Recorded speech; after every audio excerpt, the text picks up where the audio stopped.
कि कसम तो खाएंगे, लेकिन संवैधानिक पद पर बैठने के बाद संविधान के निर्देशों के विपरीत हिंदू राष्ट्र की मांग करेंगे। पर किसी के साथ कोई भेदभाव नहीं किया जा सकता।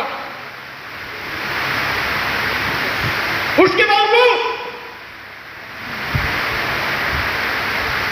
आज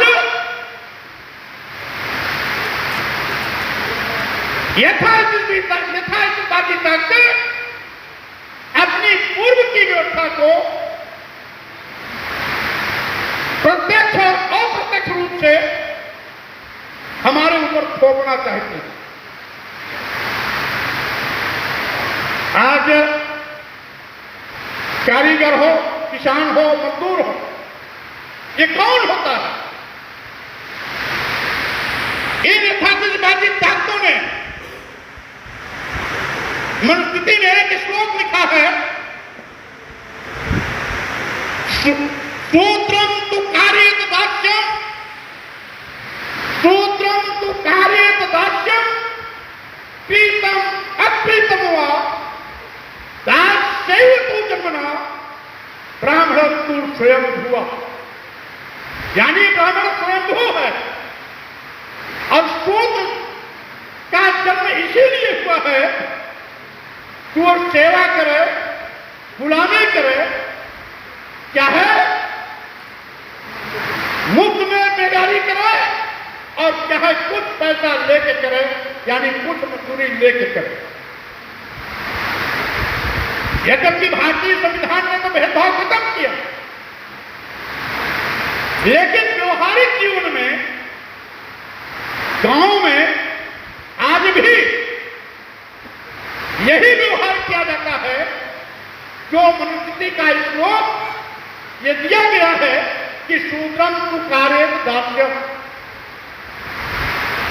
यानी सेवकाई करनी है, गुलामी करनी है, प्रीतम अप्रीतम, पैसा लेके करे या बिना पैसा के करे। ब्राह्मण स्वयंभू है, यानी वो अपने आप पैदा हुआ है। ये मनुस्मृति यथास्थितिवादी लोग की सोच है और वो सोच आज भी जिंदा है। इसीलिए संविधान की कसम खा करके संवैधानिक कुर्सी पर बैठने वाले लोग अपने पूर्व के विचार को लोगों पर थोपने की कोशिश करते हैं। सत्ता सीट पर बैठे हुए लोग, संविधान की कसम खाने वाले लोग जब हिंदू राष्ट्र की बात करते हैं तो संविधान का जो मूल विचार है उस पर अपने आप कुठाराघात होता है। जब हमारा देश पंथ निरपेक्ष है, धर्म निरपेक्ष है, तो हिंदू राष्ट्र कहां? क्योंकि इस देश में तो हम लोग नारा लगाते रहे हैं, हिंदू मुस्लिम सिख ईसाई सब हैं आपस में भाई भाई। यानी जब सभी भाई हैं तो हिंदू राष्ट्र कहां से आ गया? और इस प्रकार का नारा लगाने वाले लोग संविधान के भी दुश्मन हैं, देश के भी दुश्मन हैं, और ये कह लीजिए इस प्रकार का नारा लगाने वाले लोग देश को बंटवारे की ओर ले जाना चाहते हैं। कौन सा हिंदू राष्ट्र? क्या देश का आदिवासी, दलित, पिछड़ा, क्या ये हिंदू है? अगर हिंदू है तो इसको सम्मान क्यों नहीं? इसको बराबरी का दर्जा क्यों नहीं? हम चारों साल से यथास्थितिवादी ताकतों ने इस बड़े समूह को शूद्र कह करके जानवर से बदतर जिंदगी जीने के लिए मजबूर किया। भारतीय संविधान निर्माता परम भाषा डॉक्टर अम्बेडकर भारतीय संविधान के माध्यम से जब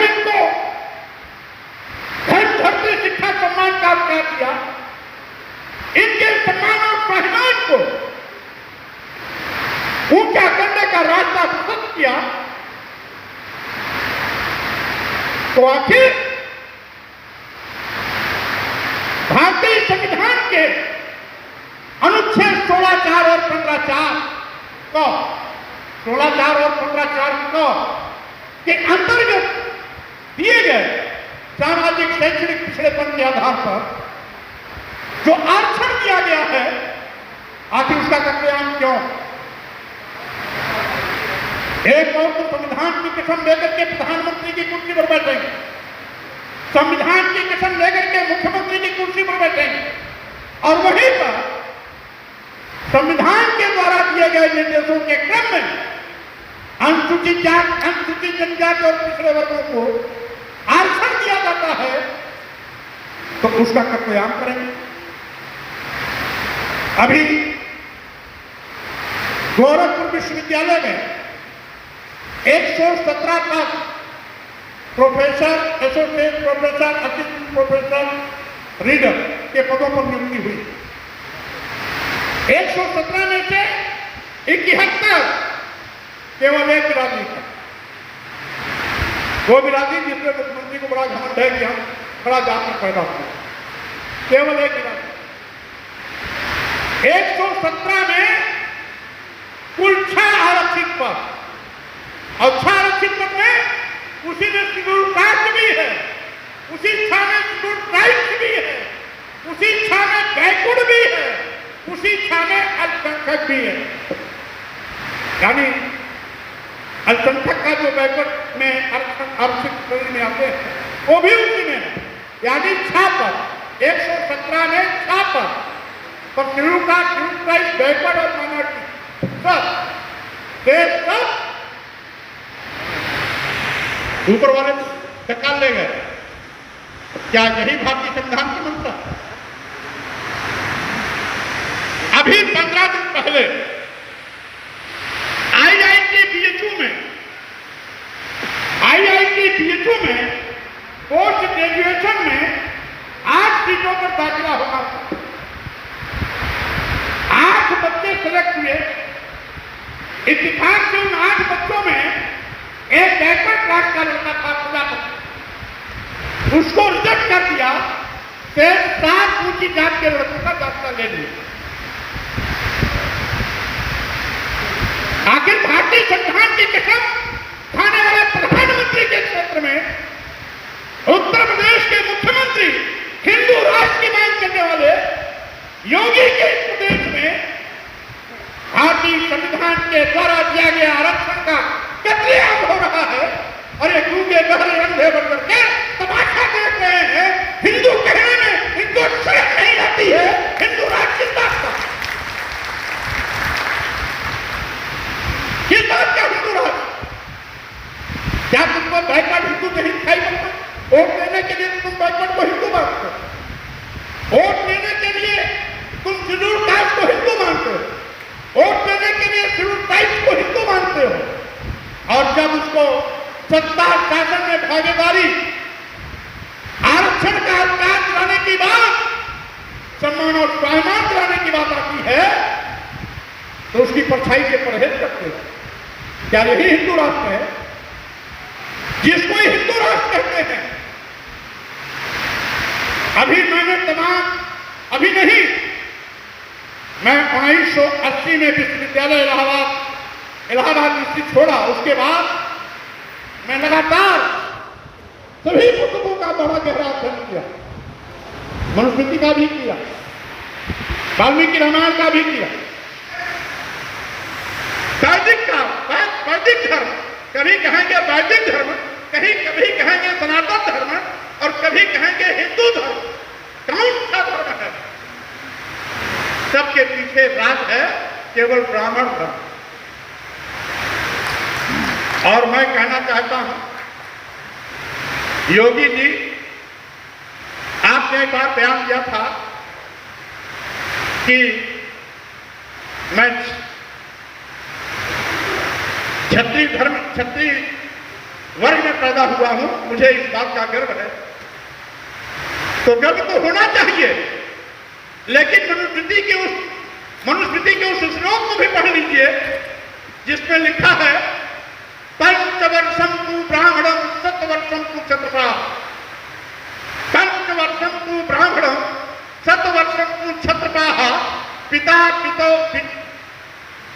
पिता पुत्रो द्विजानीय ब्राह्मणस्त्वयो पिता, यानी ब्राह्मण और क्षत्रिय में संबंध बताया गया है मनुस्मृति के इस श्लोक के माध्यम से कि 5 साल का ब्राह्मण का बच्चा 100 साल के बूढ़े क्षत्रिय का, 5 साल के ब्राह्मण के बच्चे 100 साल के बूढ़े क्षत्रिय में पिता पुत्र का संबंध है, जिसमें 5 साल का ब्राह्मण 100 साल के क्षत्रिय का पिता। यह हैसियत है क्षत्रियों, और हमने तो यह भी अध्ययन किया। अभी मैंने एक महाकाव्य है रामचरितमानस, तुलसीदास जी ने उसको 16वीं शताब्दी में लिखा था। हमने कुछ नई बात नहीं कही, केवल उसी चौपाई को पढ़ दिया और उसका अर्थ बता दिया कि जय बड़वाधम तेरी तुम्हारा उपत्य किरात को कलवारा, यानी हम जिसको अपना धर्म मानते हैं वो धर्म हमें क्या मानता है? नीच मानता है, अधम मानता है। और जाति सूचक शब्दों का प्रयोग किया, तेली, तुम्हार, चुपत, किरात, कोल, कलवा, जाति सूचक शब्दों का प्रयोग कर रहे हैं। अब ये जितनी भी जातियां हैं वो कोई दूसरे धर्म को नहीं मानती। एक जिसको कहते हैं हिंदू धर्म, उसी धर्म को मानते हैं। तो हमने केवल इस चौपाई को पढ़ा, उसका अर्थ जो लिखा था उसी को पढ़ दिया, हमने कुछ नया नहीं जोड़ा। हमने तो केवल एहसास कराया हम जिसको धर्म मानते हैं वो हमको नीच मानता है, वो हमें अधम मानता है। यही नहीं, इससे भी इनका पेट नहीं भरा हुआ। उन्होंने एक जगह लिख दिया कि ढोल गंवार सूद पशु नारी सकल ताड़ना के अधिकारी। अब सारी यथार्थवादी ताकतें पागल कुत्तों की तरह भौंकने लगी। कोई स्वामी प्रसाद मौर्य का सिर काटने के लिए 51 करोड़ 51 लाख 21 लाख की सुपारी दे रहा है, कोई जीभ काटने के लिए 11 लाख 5 लाख 21 लाख की सुपारी दे रहा है, कोई हाथ काटने का ऐलान कर रहा है, कोई नाक काटने की बात कर रहा है, कोई कान काटने की बात कर रहा है। तो मैंने ऐसे ही कहा, और उसमें बड़े बड़े साधु धर्माचार्य पीठाधीश लोग थे। हमने कहा भाई यही बात जो आप सिर काटने का सुपारी दे रहे हो, हाथ नाक कान काटने की बात कर रहे हो, जीभ काटने की बात कर रहे हो, यही अगर कोई दूसरा कहता तो आप उसको आतंकवादी कहते। लेकिन यही सिर काटने की बात, हाथ काटने की बात, जीभ काटने की बात, नाक कान काटने की बात अगर आप धर्माचार्य कर रहे हैं, बड़े बड़े संत, अब शायद पहले तो प्रेस, कोई भी प्रेस किसी की किताब की लाइन को, शब्द को, अर्थ को बदलने का अधिकार नहीं रखता। तुलसीदास जी की पुरानी जितनी भी महाकाव्य किताबें हैं उसमें ताड़ना का अर्थ है प्रताड़ित करना, मारना और पीटना। तो प्रेस उसके शब्द को कैसे बदल देती है, शिक्षा कैसे कह सकती है? जबकि तुलसीदास जी ने जब किताब लिखी तो उस समय इस देश की स्त्रियों को और शूद्रों को पढ़ने लिखने का अधिकार नहीं था। नारी शूद्रो न ध्येता, वो स्त्री किसी भी समाज की हो, ब्राह्मण समाज की हो, क्षत्रिय समाज की हो, वैश्य समाज की हो, किसी को भी पढ़ने लिखने का अधिकार नहीं था। और जब शूद्र समाज को पढ़ने लिखने का अधिकार नहीं था तो उनकी घर की महिलाओं को पढ़ने लिखने का अधिकार तो वैसे भी नहीं था। आखिर नारी शूद्रो न ध्येता जब देश की स्त्रियों और शूद्रों को पढ़ने लिखने का अधिकार नहीं था तो शिक्षा का अधिकार हो कैसे गया?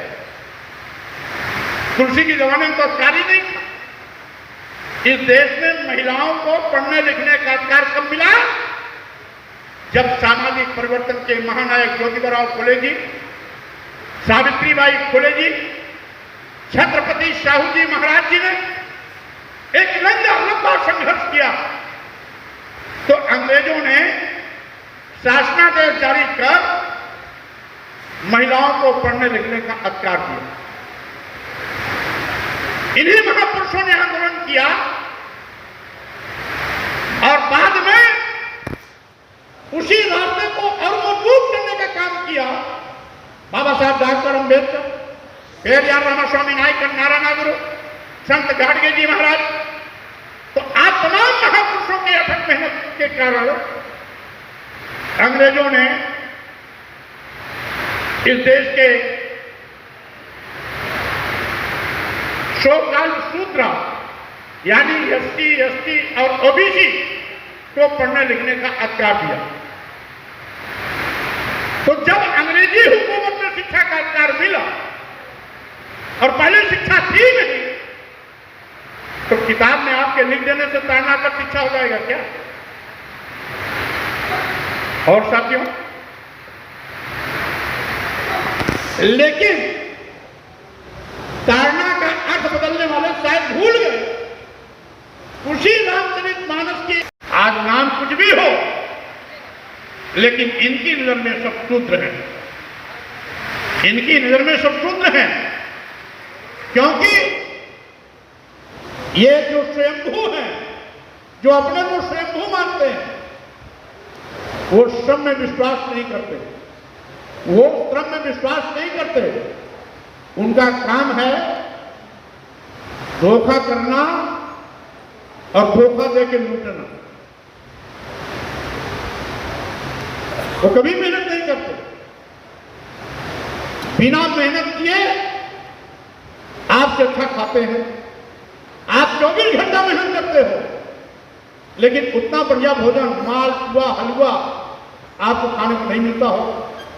तो मालपुआ, हलवा शाम सुबह उनका भोजन होता है। उनकी तोंद भी 2 फीट बाहर दिखाई पड़ती है। क्या? क्योंकि धर्म के नाम पर हमें सब लोग मिलके उनको चढ़ावा दे आते हैं। तो इस तरीके से वो न मजदूरी करें, न कारीगरी करेंगे, न हल चलाएंगे, न फावड़ा चलाएंगे। ये कौन चलाएगा? ये हम आप सब चलाएंगे।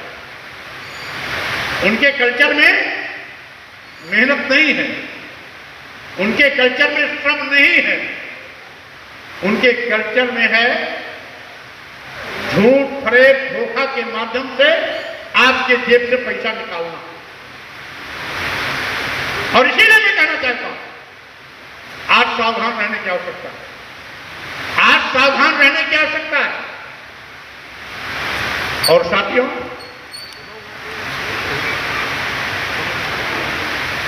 जब भारतीय संविधान ये कहता है कि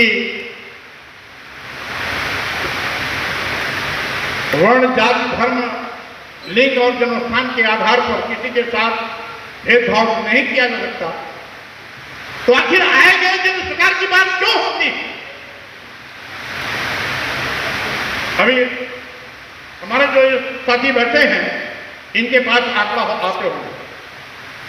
1 दर्जन हमारे पास तो पूरा आंकड़ा है। 1 दर्जन शेड्यूल कास्ट, और बैकवर्ड कास्ट के बच्चे सवर्ण अध्यापकों की पिटाई से मौत के शिकार हुए। भिन्न भिन्न स्कूलों, छोटी कक्षाओं में,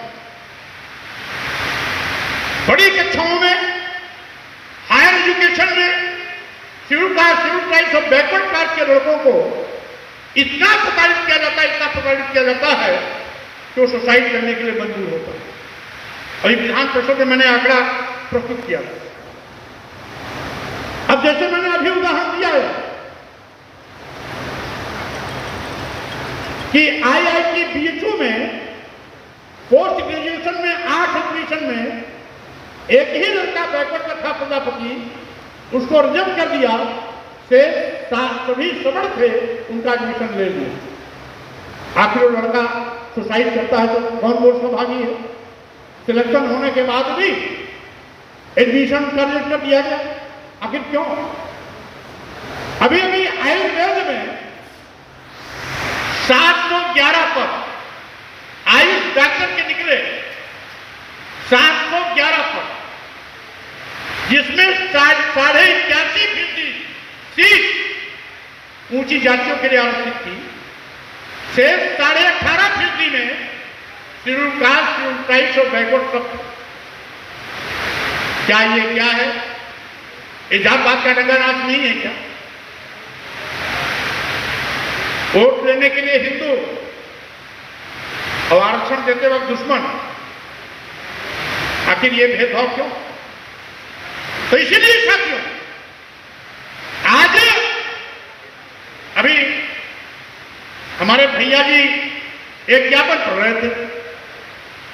अरे भाई क्यों ऐसी गलती कर रहे हो? अंधे के आगे रोना, अपना दीदा सोना। जो पहले से दिया गया हमारा का छीन रहा है, वो हमारी बात मानेगा क्या? इसलिए मानवर कांशीराम जी का फार्मूला याद करो। अगर हुक्मरान बनना है तो सब मिलकर के अपनी सरकार बनाओ। जो आपके अधिकारों पर डकैती डाल रही है उसको भगाओ, देश बचाओ। जो आरक्षण पर डकैती डाल रही है, जो संविधान के विचारों की हत्या कर रहा है, जो देश के लिए खतरा बन गया है, जो देश लोकतंत्र के लिए खतरा बन गया है, उसको हटाओ, संविधान बचाओ।